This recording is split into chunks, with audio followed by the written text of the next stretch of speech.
ઓમ શ્રી ગણેશાય નમઃ. જય શ્રી કૃષ્ણ મિત્રો. શ્રાદ્ધ પક્ષની સંપૂર્ણ કથા શ્રીમદ ભાગવતમાં વર્ણવેલ પિતૃપક્ષની કથા. મિત્રો, ખૂબ જ સરસ મજાની કથા છે.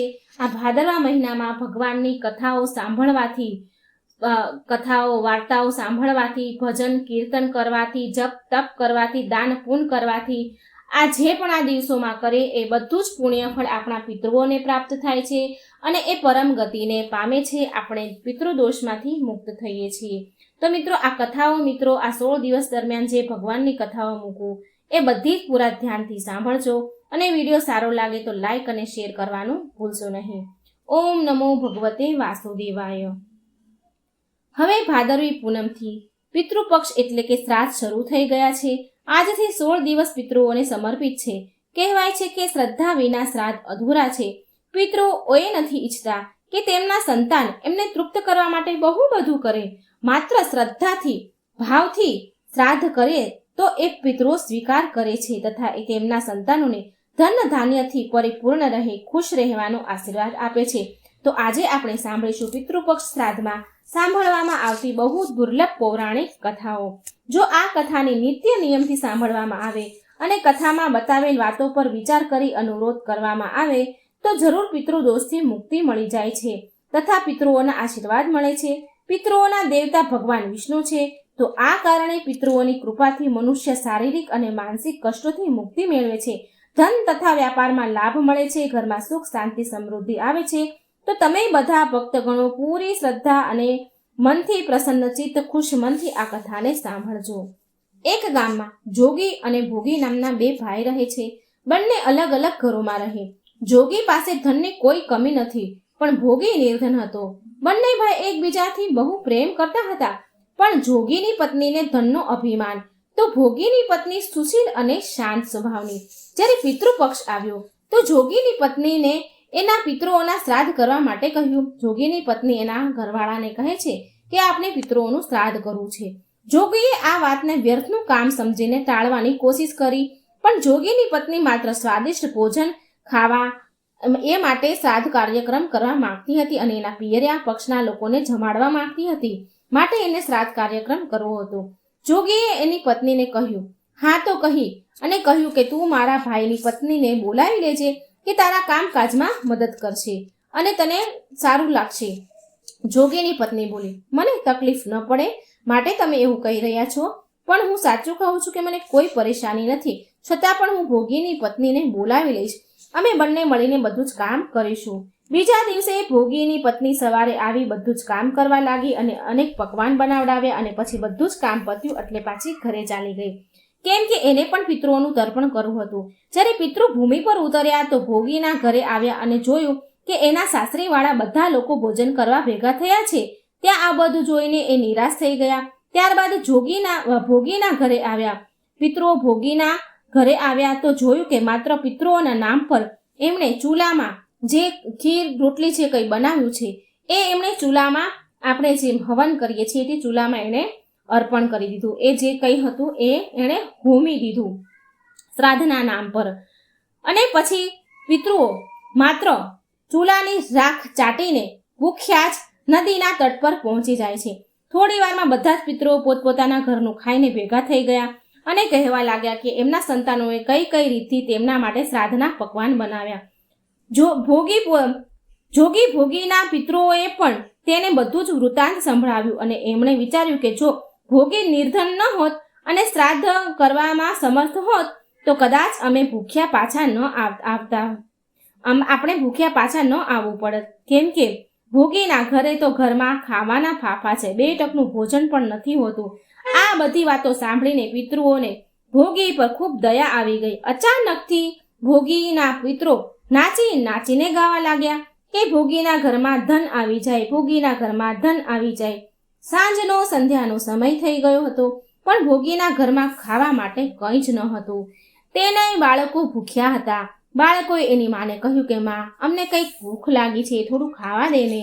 ત્યારે બાળકોની વાત ટાળવા માટે ભોગીની પત્ની ક્રોધથી બોલી કે એને કહ્યું કે જાઓ, આંગણામાં હાંડી પડી છે ને એને ખોલી દો અને એમાંથી જે કંઈ મળે એ બધું તમારે ખાઈ લો. જાઓ આંગણામાં જઈને હાંડીમાંથી ખોલીને ખાઈ લો. બાળકો આંગણામાં ગયા અને હાંડી ખોલી તો દોડીને એની મા પાસે આવીને બોલ્યા કે હાંડી તો સોના મોહરથી ભરેલી છે. આ સાંભળીને જે ભોગીની પત્ની છે તે દોડીને આવી અને હાંડીને જુએ છે તો ખરેખર હાંડી સોના મોહરોથી ભરેલી જુએ છે. એના આશ્ચર્યનું ઠેકાણું ન રહ્યું. આમ પિતૃઓના આશીર્વાદથી ભોગી પણ ધન ધાન્યથી પરિપૂર્ણ થઈ ગયો. પણ આ ભોગી આ વાતનો જરા પણ અહંકાર નથી કરતો અને આવતા વર્ષે ફરી જ્યારે શ્રાદ્ધ આવ્યા એટલે શ્રાદ્ધમાં ભોગી અને તેની પત્નીએ પિતૃઓનું શ્રાદ્ધ કર્યું. ભોગીની પત્ની પિતૃઓ માટે 75 પ્રકારના ભોજન તૈયાર કરે છે અને બંને બ્રાહ્મણોને ભોજન કરાવે છે. એના જેઠ જેઠાણીને બોલાવીને સન્માન સાથે સોના અને ચાંદીના વાસણોમાં ભોજન કરાવે છે, જેનાથી એના પિતૃઓ બહુ પ્રસન્ન થઈ જાય છે. તેમના પિતૃઓ આશીર્વાદ આપતા કહ્યું કે જ્યાં દેખાડો હોય છે, જ્યાં માત્ર પોતાનું પેટ ભરવા માટે લોકો પકવાન બનાવે છે, ત્યાં અમે લોકો ખુશ નથી રહેતા. જ્યાં માત્ર અમારું ધ્યાન ધરીને પકવાન બનાવવામાં આવે છે, એટલે કે અમને ખવડાવવામાં આવે છે, ત્યાં અમે બહુ ખુશ રહીએ છીએ. અમને જે કંઈ પણ શ્રાદ્ધમાં ધરે છે પૂરી શ્રદ્ધા સાથે બનાવે છે, અર્પણ કરવામાં આવે છે, તો અમે બહુ ખુશ થઈએ છીએ અને અમારા સંતાનોને ધન ધાન્યથી પરિપૂર્ણ થવાના અમે આશીર્વાદ દઈએ છીએ. જય શ્રી હરિ. પ્રિય ભક્તો, હવે સાંભળીએ શ્રાદ્ધની બીજી કથા. એક સમયની વાત છે. 2 ભાઈ બહેન હતા. એ બંનેના વિવાહ થઈ ગયા હતા અને આ બંનેને નાના નાના 2 બાળકો હતા. બહેન વિધવા થઈ ગઈ હતી અને એના ભાઈના ઘરમાં જ રહેતી હતી. આ વાતથી એની ભાભીને જરા પણ ગમતી ન હતી કે એની બહેન એમની સાથે રહે છે. આવામાં શ્રાદ્ધના દિવસ આવ્યા એટલે ભાઈ કહે છે એની પત્નીને કે હું પિતૃઓના તર્પણ માટે પિંડદાન માટે ગંગાજી જઈ રહ્યો છું. આમ કહીને એ ગંગાજી જાય છે. ભાઈના જતા જ ભાભીએ બહાર ખેતરમાં નણંદ અને તેના બાળકો માટે ઝૂંપડી બનાવી દીધી. નણંદ તેના બાળકો સાથે એ ઝૂંપડીમાં રહેવા લાગી. બહેન સવાર સાંજ ભાઈના ઘરે જઈ બધું જ કામ કરીને આવતી હતી. બટલામાં ભાભી વધેલું ઘટેલું ખાવાનું આપતી હતી. જ્યારે પણ બહેન ભાભીના ઘરે આવે તો સાથે થોડો લોટ આપે અને જે લોટ ચાળવાનું કંઈક કપડું હોય આછું પાતળું એ કપડું ઘરે લઈને આવતી હતી અને પછી ઘરે આવીને એ કપડું ભીનું કરે અને એ લોટને પાણીમાં ઘોળી અને ચૂલે ચડાવીને બાફીને છોકરાઓને ખવડાવતી હતી અને કહેતી હતી કે લો આ ખીર છે, ખાઈ લો. આમ સમય વીતવા લાગ્યો. એકવાર ભાભીએ બહેનને એક કપડું લઈ જતા જોઈ ગઈ. જે પાતળું કપડું લોટ લઈ આવતી હતી બહેન એને લઈ જતા જોઈ જાય છે ભાભી અને બોલે છે કે લોટ ચાળવાનું કપડું ક્યાં લઈને જાઓ છો? આને અહીં જ મૂકી જાઓ. બહેને એવું જ કર્યું અને એ દિવસે ભાભીએ વધેલું ઘટેલું કંઈ ખાવા પણ ના આપ્યું અને બોલી કે કાલે તમારી માનું શ્રાદ્ધ છે, હું જ્યાં સુધી તમને ન બોલાવું ત્યાં સુધી તમે આવતા નહીં. હા, જો આંગણામાં લાગેલું પીપળાનું ઝાડ એની જગ્યાએથી હલે તો આવજો. આ સાંભળી બહેન બહુ દુઃખી થઈ અને રડતા રડતા એના ઘરે આવી અને ઘરે પહોંચી તો બાળકો બોલ્યા, માં ભૂખ લાગી છે, કંઈક ખાવાનું આપને માં. બહેન બોલી, બેટા આજે આપણા ઘરમાં ઉપવાસ છે, બધાને ઉપવાસ છે, ભૂખ્યા જ સૂઈ જાઓ. બીજા દિવસે થયો તો બાળકો બોલ્યા કે મામીએ કહ્યું હતું કે આજે નાનીનું શ્રાદ્ધ છે, ચાલો માં ત્યાં આપણે મામીના ઘરે જઈએ. તો એમ બોલી, બેટા મામીએ કહ્યું છે કે જો આંગણામાં લાગેલું પીપળાનું ઝાડ છે એ એની જગ્યાએથી હલે તો આવી જજો. તો બાળકો તમે મને કહો કે શું ક્યારે ઝાડ હલે ખરી? પાંદ હલે, ડાળીઓ હલે, પણ આખું એ ઝાડ એક જગ્યાએથી બીજી જગ્યાએ જાય ખરી? હલે ખરી? કહો મને. બહેન તેના બાળકોને સમજાવે છે કે ક્યાંય કોઈ આમંત્રણ વિના બોલાવ્યા વિના ન જવું જોઈએ. સાંજ પડી તો એના ભત્રીજા ભાભીના છોકરા આવ્યા અને કહ્યું કે ફોઈ, માએ ખાવાનું મોકલાવ્યું છે તમારા માટે. બહેન જોવે છે ભોજનના નામ પર 2 સુકાયેલી રોટલી અને ઉપર થોડા એવા ભાત મૂક્યા હતા. બહેનને આ જોઈને બહુ ક્રોધ આવ્યો અને એના બાળકોને બોલી કે આ ભોજનને આપણી ઝૂંપડી ઉપર ફેંકી દો અને બીજા દિવસે પણ એના બાળકોને ભૂખ્યા લઈને જ સૂઈ ગઈ. આખી રાત ગંગાજીને યાદ કરતી રહી અને બોલતી રહી કે હે મા ગંગા, મારી માતા, મારા ભાઈની રક્ષા કરજો, એ અમારી રક્ષા કરશે. બીજા દિવસે ભાભી નણંદ અને ઘરે આવી અને બોલી, બહેન કાલે તમારા પિતાનું શ્રાદ્ધ છે, બોલાવ્યા વગર આવતા નહીં, પણ હા જો આંગણામાં ઉગેલું પીપળાનું વૃક્ષ હલે તો આવજો. બીજા દિવસે પણ બહેને ભાભીના ઘરે ભોજન માટે ન આવી બહેન આવી જ નહીં. સાંજ પડી તો એના ભત્રીજા ભોજન લઈ આવ્યા. ભોજનમાં 2 સુકાયેલી રોટલી અને ભાત સાથે આપી ગયા. બહેને ફરી એ રોટલી અને ચોખા ઝૂંપડી ઉપર ફેંકી દીધા અને ભૂખી જ બાળકોને લઈને સૂઈ ગઈ અને આખી રાત રડતી રહી. માં ગંગાને પ્રાર્થના કરતી રહી. આવી રીતે પિતૃપક્ષ શ્રાદ્ધના 16 દિવસ વીતી ગયા અને એનો ભાઈ પાછો આવી ગયો તો તેણે જોયું કે એના ઘરના આંગણામાં નકરો કિચ્ચડ જ હતો. તો એણે એની પત્નીને પૂછ્યું કે આ શેનો કિચ્ચડ છે આટલો બધો? મારી બહેન અને ભત્રીજાઓ ક્યાં છે? ભાણિયાઓ ક્યાં છે? તો એની પત્ની બોલી કે શ્રાદ્ધના પૂરા 16 દિવસ સુધી મેં તમારી બહેનના અને બાળકોના પગ કાચા દૂધથી ધોયા છે, માટે અહીં આ દૂધનો કિચ્ચડ થયો છે. તમારા ગયા પછી મેં એમની ખૂબ સેવા કરી છે, ખીર પૂરી ખવડાવ્યા છે, છતાં પણ એ મારાથી નારાજ થઈને અલગ ઝૂંપડી બનાવીને રહે છે. ભાઈ ખેતરે પહોંચ્યો. ત્યાં ઝૂંપડી નહોતી, ત્યાં એક આલીશાન મહેલ હતો. એના આંગણામાં ભાણિયાઓ ભાણેજ રમતા હતા. ત્યાં જઈને તેની બહેનને કહ્યું, બહેન આ બધું શું છે? ત્યારે બહેને તેના ભાઈને બધી જ વાત કહી. જે કંઈ ભાભી એની સાથે કર્યું એ બધી વાત કહી કે ભાઈ, જે તારા આંગણામાં કિચડ છે એ કાચા દૂધનું નહીં પણ ભાભીના વ્યવહારથી છે. જે હું દિવસ રાત રડતી હતી એ મારા આંસુઓનો કિચડ છે. માતા પિતાના શ્રાદ્ધ પર ભાભીએ કહ્યું હતું કે આંગણામાં ઉગેલું પીપળાનું ઝાડ હલે તો આવજો, બોલાવ્યા વગર આવતા નહીં. પીપળાનું ઝાડ હલ્યું નહીં અને અમે ગયા નહીં. અને સાંજના સમયે તેમણે 2 રોટલી અને ભાત મોકલાવી દીધા, જેથી મેં ગુસ્સામાં આવી ઝૂંપડી ઉપર ફેંકી દીધા. માતા પિતાના આશીર્વાદથી અને તારા સાથથી, માં ગંગાની કૃપાથી આ સુકાયેલી રોટલી સોનામાં અને ચોખા હીરા મોતીમાં બદલાઈ ગયા, જેના પ્રભાવથી આ બધું થયું છે. ભાઈએ તેની પત્નીના ભૂલની માફી માંગી બહેન જોડે અને ઘરે આવવા માટે કહ્યું. ત્યારે બહેન બોલી કે ભાઈ, ગંગા મૈયાએ તારી રક્ષા કરી છે, તું અમારી રક્ષા કરજે, માટે અમે અહીં જ રહીશું. આ સાંભળીને ભાઈએ એના માતા પિતાને યાદ કર્યા અને બોલ્યા કે હે મારા પિતરો, જેવી રીતે તમે મારા બહેન અને ભાણિયાઓને રક્ષા કરી છે, એમના દુઃખ દૂર કર્યા છે, એવા સહુના કરજો. વાર્તાને સાંભળનાર, કહેનાર, હોકારો ભરનાર બધા ઉપર કૃપા કરજો. જય શ્રી હરિ, જય શ્રી હરિ વિષ્ણુ, જય પિતૃદેવ. પ્રિય ભક્તો, હવે સાંભળીએ ભાગવત શ્રીમદ ભાગવતની કથા. મહાભારત કાળમાં જ્યારે દાનવીર કર્ણનું જ્યારે મૃત્યુ થયું તો દાન પુણ્યના ફળ સ્વરૂપ એને સ્વર્ગ લોક મોકલવામાં આવ્યા. ત્યાં તેનું ખૂબ આદર સત્કાર કરવામાં આવ્યો, પણ ભોજનના સમયે તેને સોના ચાંદી પીરસવામાં આવ્યા. કર્ણ આ વ્યવહાર કંઈ સમજી ના શક્યા તો તેણે એ દેવરાજ ઇન્દ્રને પૂછ્યું કે હે સ્વર્ગાધિપતિ, અહીં મને ભોજનમાં સોના ચાંદી અને આભૂષણ પીરસવામાં આવે છે, પણ હું આને ખાઈ નથી શકતો, તો મારી સાથે આવો વ્યવહાર કરવાનું શું કારણ છે? ત્યારે દેવરાજ ઇન્દ્રએ કહ્યું કે તમે તો આખું જીવન દરમિયાન દાન ધર્મનું પાલન કર્યું છે અને તમારા જેવા દાનવીર 3 લોકમાં કોઈ નહીં હોય, પણ તમે માત્ર સોના ચાંદી અને આભૂષણ જેવા ભૌતિક વસ્તુનું જ દાન કર્યું છે.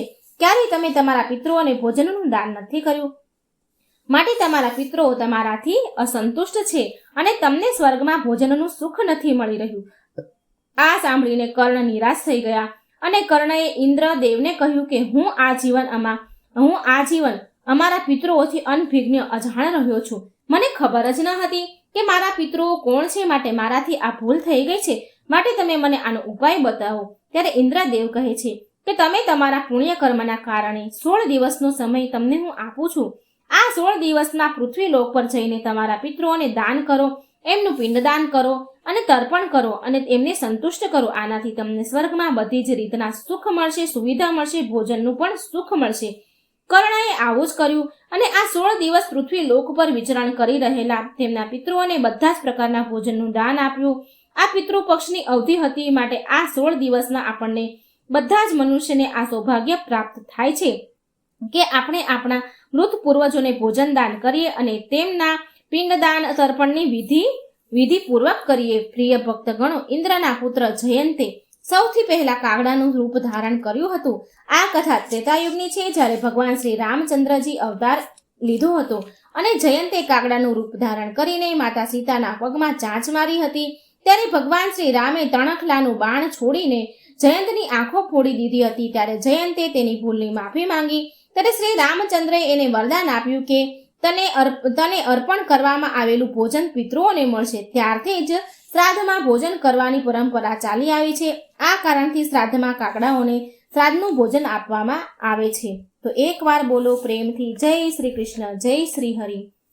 એક સમયની વાત છે. પ્રાચીન સમયમાં દક્ષિણ ભારતની તુંગભદ્રા નદીના તટ પર એક નગર હતું. તેમાં એક આત્મદેવ નામનો એક વ્યક્તિ રહેતો હતો, જે બધા જ વેદોમાં પારંગત હતો, અને તેની પત્નીનું નામ ધૂંધળી હતું. ધૂંધળી બહુ સુંદર હતી, પણ સ્વભાવથી ક્રૂર અને ઝઘડાળુ હતી. આત્મદેવને બધી જ પ્રકારનું સુખ હતું, પણ એની પત્નીના સ્વભાવથી દુઃખી રહેતા હતા, અને ઉપરથી સંતાનનું સુખ પણ ન હતું. માટે હરેક સમયે તે ચિંતામાં રહેતા હતા કે જો ઉંમર જતી રહી તો સંતાન સુખ મળશે નહીં. અને ઉપરથી આજુબાજુના આડોશી પાડોશીઓ ગામવાળા મેણા માર્યા કરતા કે જે પણ એના ઘરે પાસેથી નીકળે તો તેને ધિક્કાર ભરી નજરે જુએ. આ બધું વિચારીને એને બહુ દુઃખ થતું હતું, અને પછી મનથી તેને પ્રાણ ત્યાગવા માટેનો વિચાર કરી અને વનમાં ચાલ્યા ગયા. વનમાં એક તળાવમાં કૂદવા વાળા હતા કે ત્યારે એક સંન્યાસી ત્યાં એમને જોઈ ગયા અને એને રોકી લીધા અને પૂછ્યું કે હે બ્રાહ્મણ, તમને એવી કઈ ચિંતા છે, શું દુઃખ છે જેના કારણે તમે પ્રાણ ત્યાગી રહ્યા છો? એટલે આત્મદેવ બોલ્યા, હે ઋષિવર, મારે સંતાન નથી, માટે હું એટલો દુઃખી થઈ ગયો છું કે મને હવે મારું જીવન નિષ્ફળ લાગે છે. સંતાન વિના જીવનનો ધિક્કાર છે, અને મેં જે ગાયને પાળી છે એ મારા ઘરે એ પણ વાંઝણી છે. એ તો ઠીક છે ઋષિવર, પણ મેં જે ઝાડ લગાવ્યું છે આંગણામાં તે પણ ફળ ફૂલ નથી ઉગતા. હું ઘરમાં જે ફળ લઈ આવું છું ખાવા માટે તે પણ બહુ જલ્દી સડી જાય છે. આ બધી વાતોથી હું દુઃખી થઈ જાઉં છું. આમ કહી આત્મદેવ બ્રાહ્મણ રડવા લાગ્યા. ત્યારે સંત એની વાત સાંભળે છે અને તેને લલાટની રેખાઓ જુએ છે, અને સંત બોલ્યા કે હે બ્રાહ્મણ, કર્મની ગતિ બહુ ન્યારી છે. વાસનાને છોડી દે. મેં તારું ભાગ્ય જોઈ લીધું છે. આ જન્મમાં તો શું, પણ આગળના 7 જન્મ સુધી તારે કોઈ સંતાન નથી, કોઈ પણ પ્રકારની સંતાન થઈ શકે તેમ નથી. તો આત્મદેવ કહે છે, તો પછી મહાત્મા મને મારા પ્રાણ ત્યાગી દેવા દો, નહીં તો મને પુત્ર પ્રાપ્તિનો કોઈ માર્ગ બતાવો. તો સંત એમની જોડીમાંથી એક ફળ કાઢે છે અને બોલ્યા, સારું, ઠીક છે, તું આ ફળ લઈ લે અને આ તારી પત્નીને ખવડાવી દેજે. આનાથી તેને એક પુત્ર થશે. પણ એ સંન્યાસી કહે છે કે આ ફળને તું તારી પત્નીને ખવડાવજે અને તેને સાત્વિક ભોજન કરવા માટે કહે છે. પૂરું 1 વર્ષ સુધી તેને સાત્વિક જીવન જીવવું પડશે અને સાદું ભોજન ખાવું પડશે. ચટપટું ભોજન કરવું નહીં અને ધરતી પર ચટાઈ પાથરીને સૂવું. ભગવાનનું ભજન કીર્તન કરવું પડશે. ત્યારે તેનો પુત્ર તેજસ્વી અને વિદ્વાન બનશે. આત્મદેવ આ ફળ લઈને તેની પત્નીને આપે છે, પણ એની પત્ની આ બધી વાતો માનવા તૈયાર નથી થતી, અને એ ફળ તો લઈ લે છે અને મનમાં ને મનમાં વિચાર કરે છે કે જો મેં આ ફળ ખાઈ લીધું અને ગર્ભ રહી ગયું તો મારાથી ખવાશે નહીં ચટપટું, અને હું મરી પણ શકું છું. આમ વિચારીને એ નક્કી કરે છે કે હું આ ફળને નહીં ખાઉં. આમ ને આમ આત્મદેવ સાથે તર્ક વિતર્ક કરવા લાગે છે. આત્મદેવના બહુ કહેવાથી ધૂંધળી ફળ તો લઈ લે છે, પણ ખાતી નથી. એક દિવસ ધૂંધળીની બહેન એના ઘરે આવી અને ધૂંધળીએ એની બહેનને બધી વાત કહી. એની બહેન કહે છે કે હું ગર્ભવતી છું. ધૂંધળીની બહેન બોલે છે કે હું ગર્ભવતી છું, મારા પેટમાં બાળક છે, હું માં બનવાની છું. જ્યારે મારી પ્રસ્તુતિનો સમય આવશે, બાળક જન્મશે, તો મારું બાળક હું તને આપી દઈશ. ત્યાં સુધી તું ગર્ભવતી થવાની વાત વહેતી મૂક, અને ત્યાં સુધી તું ગર્ભવતીની જેમ નાટક કરી ઘરમાં રહે. હું મારા ઘરવાળા લોકોને, પરિવારના લોકોને પ્રસૂતિના સમયે કહી દઈશ કે મારું બાળક મરી ગયું, અને તું આ ફળ ગાયને ખવડાવી દે. આત્મદેવની પત્ની એની બહેનની વાત માની લે છે અને આવું જ કરે છે. એ ફળને એ ગાયને ખવડાવી દે છે. સમય વીતવા પર ધૂંધળીની બહેનને એક બાળકનો જન્મ થાય છે. એ પુત્ર હોય છે, અને એણે એના પુત્ર એની બહેન ધૂંધળીને આપી દીધું. પુત્ર થયો. આ વાત સાંભળી આત્મદેવને આનંદ થયો.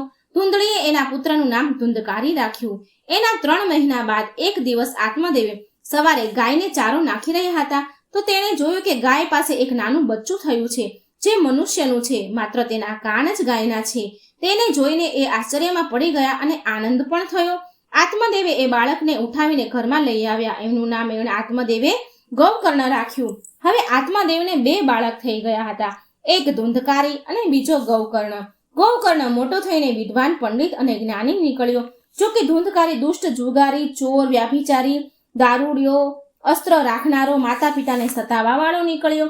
તે તેના માતા પિતાની બધી જ સંપત્તિને નષ્ટ કરી દે છે અને એક દિવસ ધુંધકારી તેના પિતા આત્મદેવને મારીને ઘરથી બહાર કાઢી મૂકે છે. પિતા રડવા લાગે છે અને કહે છે કે મારી પત્ની વાંજણી હોત તો જ સારું હોત. ત્યારે ત્યાં ગોકર્ણ આવે છે અને એના પિતાને વૈરાગ્યનો ઉપદેશ આપે છે અને કહે છે કે તમે બધું જ છોડીને વનમાં જઈને ભાગવત ભજન કરો અને ભગવાનનું ભજન કરો, ભાગવત કથાના પાઠ કરો. ભગવાન ભજન જ સૌથી મોટો ધર્મ છે. ગાયથી ઉત્પન્ન પુત્ર ગોકર્ણની વાત માનીને આત્મદેવ વનમાં ચાલ્યા જાય છે. પછી ધુંધકારી તેની માં ધૂંધળીને સતાવા લાગે છે. ધૂંધળી કૂવામાં કૂદી જઈને આત્મહત્યા કરી લે છે. ત્યારે ધુંધકારી એના ઘરે એકલો થઈ ગયો, રોક ટોક કરવાવાળું કોઈ રહ્યું નહીં, એટલે ધુંધકારી એના ઘરે 5 વેશ્યાઓને લઈને આવે છે. માતા પિતાના ચાલ્યા ગયા પછી ધુંધકારીને રોકવા ટોકવાવાળું કોઈ નથી, એટલે ધુંધકારી 5 વેશ્યાઓ સાથે રહેવા લાગ્યો. વેશ્યાઓ એની રીતે રાખતી, એને સંચાલન કરતી હતી ધુંધકારીનું. ધુંધકારી હવે વેશ્યાઓ માટે ધન ભેગું કરે છે, એની માટે ચોરી કરે છે, ખરાબ કામો કરે છે, બધાને લૂંટે છે અને વેશ્યાઓ વિચારે છે કે જો આ એક દિવસ પકડાઈ ગયો તો રાજા આની સાથે આપણને પણ દંડ આપશે.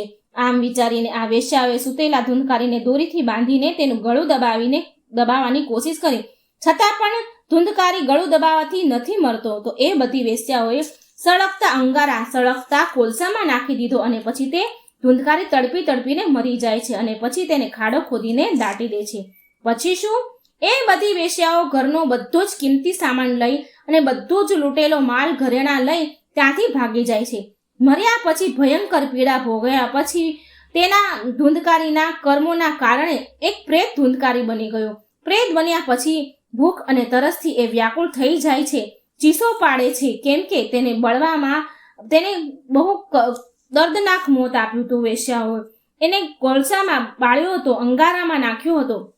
તો એનો અનુભવ હજી પણ પ્રેત બન્યા પછી પણ ધુંધકારીને થઈ રહ્યો હતો. તેને એવું લાગતું હતું કે હજી પણ મારું શરીર બળી રહ્યું છે. એક દિવસ તેનો ભાઈ ગોકર્ણ તેના જ ગામમાં કથા કરવા આવે છે. ગોકર્ણ બધાને ખબર ન પડે તેમ પુરખોનું ઘર, જેમાં એક પહેલા જન્મ્યો હતો, ત્યાં આવે છે અને તેના જ ઘરમાં રહે છે, સૂવે છે. તેના ભાઈ ગોકર્ણને જોઈને ધુંધકારી ખુશ થઈ જાય છે અને તેને બૂમ પાડે છે. પ્રેત રૂપી ધુંધકારી ગોકર્ણને બૂમ પાડે છે. ગોકર્ણ અવાજ સાંભળીને પૂછે છે કે તું કોણ છે? તો ધુંધકારી કહે છે કે હું તારો ભાઈ ધુંધકારી છું. મારા કુકર્મોની ગણતરી થઈ શકે તેમ નથી ભાઈ, માટે હું પ્રેત યોનિમાં પડ્યો છું, આ દુર્દશા ભોગવી રહ્યો છું. ભાઈ, દયા કરીને મને આ યોનિમાંથી મુક્તિ અપાવ, મને પ્રેત યોનિમાંથી છોડાવ.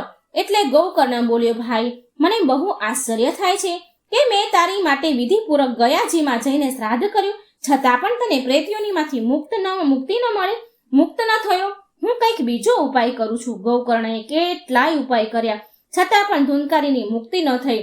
અંતમાં ગોકર્ણ સૂર્યદેવને પૂછે છે તો સૂર્યદેવ કહે છે કે માત્ર ભાગવત કથા સાંભળવાથી મુક્તિ થઈ શકે છે, માટે તું સપ્તાહ પારાયણ બેસાડ, ભાગવત સપ્તાહ કથા સંભળાવ. ત્યારે ગોકર્ણ વ્યાસ ગાદી પર બેસીને કથા કહેવાની શરૂ કરે છે.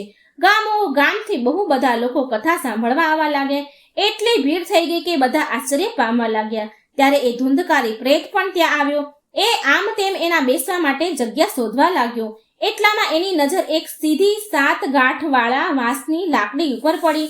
એટલે એ વાયુ સ્વરૂપે એ વાંસની લાકડીમાં બેસી ગયો. જ્યારે સાંજે કથાનો વિશ્રામ આપવામાં આવે છે પહેલા દિવસે, તો એક બહુ વિચિત્ર વાત બની કે વાંસની જે 7 ગાંઠની જે વાંસની લાકડું હતું એમાંથી એક ગાંઠ તડ કરીને ફાટી ગઈ. આ પ્રકારે 7 દિવસમાં 7 ગાંઠ ફાટી ગઈ અને 12 સ્કંદ સાંભળવાથી પવિત્ર થઈને એક દિવ્ય રૂપ ધારણ કરે છે ધુંધકારી અને સામો ઊભો રહી ગયો. એણે તેના ગોકર્ણ ભાઈને પ્રણામ કર્યા. ત્યારે વૈકુંઠવાસી પાર્ષદો સહિત એક વિમાન આવ્યું ધુંધકારીને લેવા. ધુંધકારી વિમાન પર ચડી ગયો. એ પાર્ષદોને જોઈને એણે ગોકર્ણને કહ્યું કે ભગવાનના પ્રિય પાર્ષદો અહીંયા અનેક શુદ્ધ હૃદયની કથા સાંભળનારા છે. હવે એની માટે બહુ બધા વિમાન કેમ ન આવ્યા? અહીં તો બધાએ સમાન રૂપથી કથા સાંભળી છે, તો માત્ર ફળ મને કેમ આપ્યું? ભગવાનના પાર્ષદો કહે છે, કથા બધાએ સામાન્ય રૂપથી સાંભળી, પરંતુ તારા જેવું મનન કોઈએ ન કર્યું. આ પ્રેત 7 દિવસ સુધી સંભળાયેલી કથા વિષયનું મનન કર્યા કરતો હતો. ધુંધકારી આ કહીને પાર્ષદો વૈકુંઠ ચાલ્યા ગયા. તેના માતા પિતાને કષ્ટ આપનારો, શરાબ પીનારો, વેશ્યાગમની વગેરે કરનારો અંતકાળમાં પ્રેત યોનિમાં પડે છે. વગેરે પુરુષો અંતકાળમાં પ્રેત યોનિમાં પડે છે, અંતકાળ સુધી ભટકતા રહે છે. હવે તો ના ગૌકર્ણ જેવા કથા સંભળાવનારા છે કે ન સાંભળનારા છે. ધૂનકારીને તો તેના પાપોથી સજા મળી ગઈ, સાથે તેને પ્રેત યોનિમાં રહીને સજા ભોગવી બાદ જ્યારે તેને પછતાવો થયો તો ભાગવત કથા સાંભળીને મન નિર્મળ થઈ ગયું. નિર્મળ મનથી એના બધા સંતાપ નષ્ટ થઈ ગયા. પ્રેમથી બોલો ગૌરી પુત્ર ગણેશની જય. ઓમ નમઃ શિવાય. જય શિવ શંભુ. પ્રિય ભક્તો, હું આશા રાખું છું કે આ કથા તમને પસંદ આવી હશે.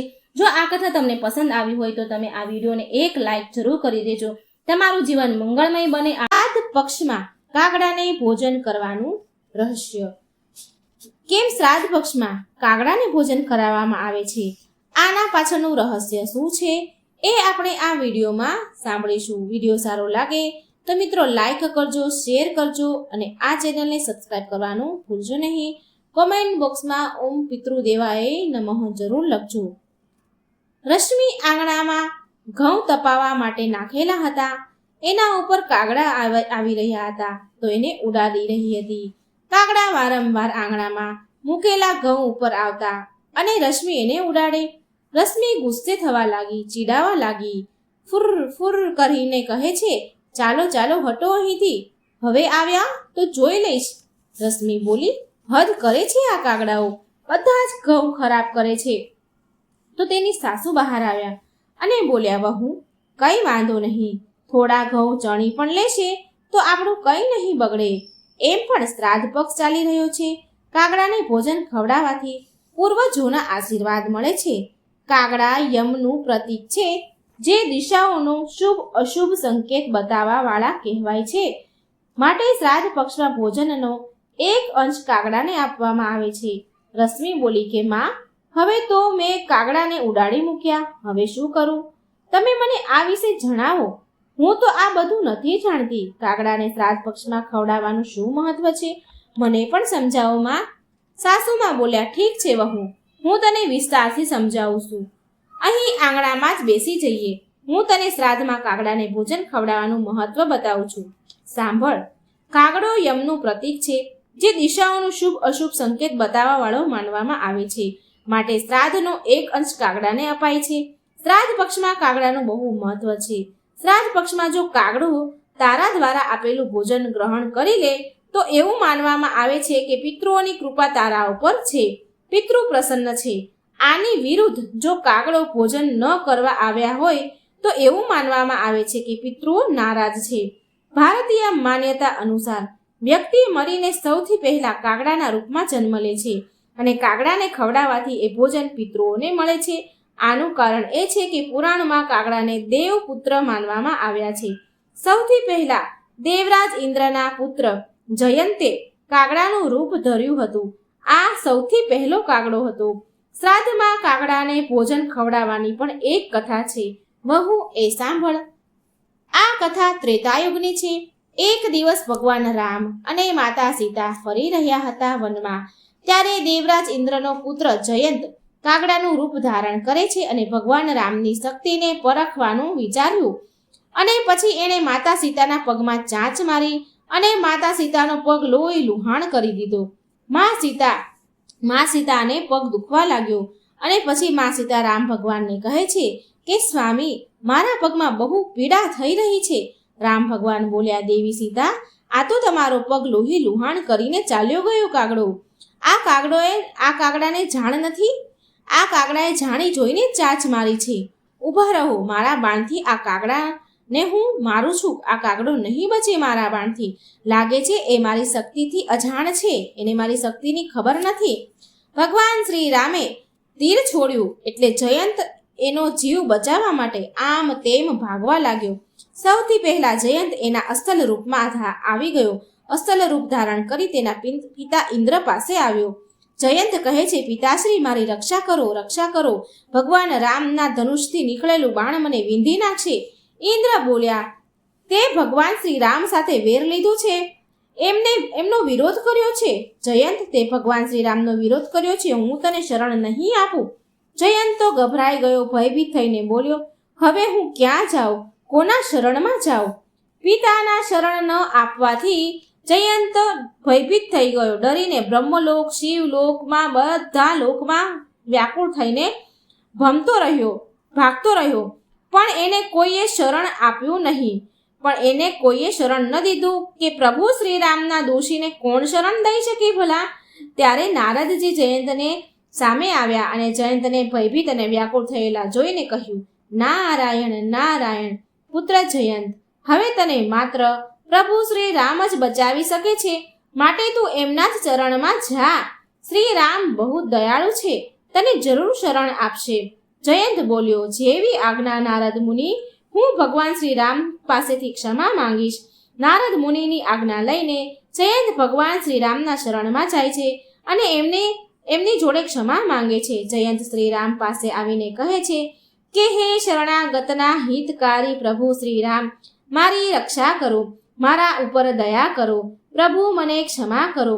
જયંતની ક્ષમા માંગવાથી દયાળુ પ્રભુ શ્રી રામે જયંતને માફ કરી દીધા. પણ છતાંય જયંત રૂપી કાગડાની એક આંખ ફૂટી ગઈ, કારણ કે પ્રભુ શ્રી રામ દ્વારા છોડવામાં આવેલું બાણ ક્યારેય નિષ્ફળ જાય નહીં. એ દિવસથી જ કાગડાને એક આંખનો માનવામાં આવે છે. જયંતે પ્રભુ શ્રી રામને કહ્યું કે હે પ્રભુ, મને એવો આશીર્વાદ આપો કે લોકો મને નફરતના ભાવથી ન જોવે અને નફરત ન કરે અને મારો સત્કાર કરે. પ્રભુ શ્રી રામ બોલ્યા, પુત્ર જયંત, પૃથ્વી પર પિતૃપક્ષમાં કાગડાને ભોજન ખવડાવવાનું બહુ મહત્વ હશે. કાગડાને અર્પણ કરેલું ભોજન પિતૃઓને પ્રાપ્ત થશે. જયંત બોલ્યો, તમે ધન્ય છો પ્રભુ શ્રી રામ, તમારી લીલા અપાર છે. અને ત્યારથી જ શ્રાદ્ધમાં કાગડાને ભોજન કરાવવાની પરંપરા ચાલી આવી છે. આ જ કારણ છે કે શ્રાદ્ધ પક્ષમાં કાગડાને જ પહેલા ભોજન કરાવવામાં આવે છે. પિતૃદોષથી મુક્તિના આ ઉપાય શ્રાદ્ધમાં ખીર, પૂરી વગેરે પકવાન બનાવીને કાગડાને અર્પણ કરાય છે. શ્રાદ્ધ પક્ષ પિતૃઓને પ્રસન્ન કરવાનો એક ઉત્સવ છે. આ એ અવસર છે કે જ્યારે આપણે ખીર, પૂરી વગેરે પકવાન બનાવીએ અને એ ભોગ આપણા પિતૃઓને અર્પિત કરીએ છીએ, જેનાથી સંતુષ્ટ તૃપ્ત થઈને પિતૃ આપણને આશીર્વાદ આપે છે. પિતૃ ક્યારે એના સંતાનોને હેરાન કરવા નથી માંગતા. એ બહુ દયાળુ હોય છે, પણ સંતાનોની ઉપેક્ષાથી દુઃખી થાય છે, કેમ કે સંતાન દ્વારા શ્રાદ્ધ, કર્મ અને પિંડદાન વગેરે કરવાથી એમને તૃપ્તિ મળે છે અને એ એમના સંતાનોને ધન, ધાન્ય અને ખુશ રહેવાના આશીર્વાદ આપે છે. પિતૃ એ નથી ઈચ્છતા કે તેમની સંતાનો એને તૃપ્ત કરવા માટે ઘણું બધું કરે, બહુ બધું કરે. એ તો માત્ર એટલું ઈચ્છે છે કે શ્રદ્ધા ભાવથી કરેલા શ્રાદ્ધને ખુશીથી સ્વીકારે છે. એમ પણ કહેવાય છે કે શ્રદ્ધા વિના શ્રાદ્ધ અધૂરું છે. હવે સમજાઈ ગયું વહુની સાસુએ વહુને બધું સમજાવ્યું. એટલે રશ્મિ બોલી, માજી, પિતૃપક્ષમાં પિતૃઓના આશીર્વાદ મળવા કેટલા મહત્વપૂર્ણ છે, આજે મને સમજાઈ ગયું. અને શ્રાદ્ધ પક્ષમાં કાગડાને ભોજન કરવાનું મહત્વ પણ મને સમજાઈ ગયું. કાગડાઓને ભોજન કરવાનું મહત્વ પરિવારમાં સુખ, શાંતિ, સમૃદ્ધિ લાવે છે. આ જાણવું પણ બહુ જરૂરી છે. પિતૃપક્ષમાં પિતૃઓના આશીર્વાદ પ્રાપ્ત કરવા એ કેટલા જરૂરી છે. આ વાત જાણીને રશ્મિ પણ પિતૃપક્ષમાં પરિવારના સદસ્યો સાથે આદરપૂર્વક પિતૃઓને પૂજા કરવા લાગી. તો મિત્રો, કેટલી સરસ મજાની વાર્તા હતી કાગડાઓનો જે શ્રાદ્ધ અર્પણ કરવામાં આવે છે એનું રહસ્ય. તો મિત્રો, વિડીયો સારો લાગે તો લાઇક, શેર અને સબસ્ક્રાઇબ જરૂર કરજો. કોમેન્ટ બોક્સમાં પિતૃદેવાય નમઃનું નામ જરૂર લખજો. જય શ્રી કૃષ્ણ. રાધે રાધે. Thank you.